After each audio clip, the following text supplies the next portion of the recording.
Anyone can become addicted.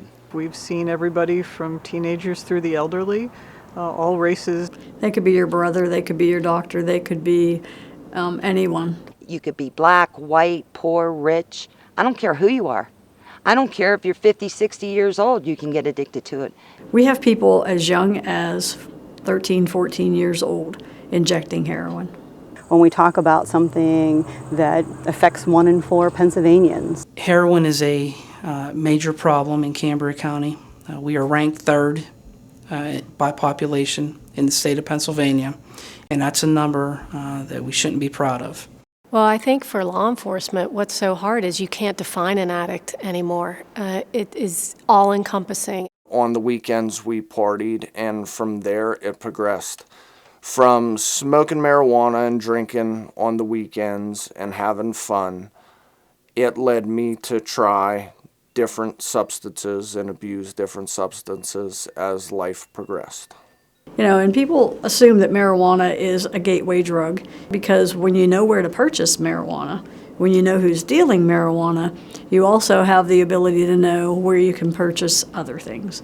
One way of becoming addicted is to sustain injuries and to receive pain medication in an appropriate way and then become addicted and begin abusing medicine over a long period of time. They're getting medication from their doctors for a legitimate medical concern, and then before they know it, they're in a full-blown addiction and they're switching to heroin. A lot of the families that I've talked to on fatal overdoses, the families have told me that their loved ones became addicted to heroin after they were addicted to pain medication. I feel my son started on opiates first because he had an old football injury done to his knee, and of course he was a coal miner and working on his knees in the mine. Somebody offered him some painkillers, and every day went in, it was more and more, and I think Chad just took that option to go further with it because the painkillers weren't doing anything anymore, so he moved on to the heroin. My son, he was my baby.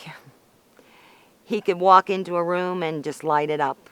He was a great kid, a great supporter. He was just my baby. I could probably get it right down the street right now if I wanted to or tried. It's everywhere, from the nicest neighborhoods to the worst. Drugs don't discriminate. Addiction doesn't discriminate.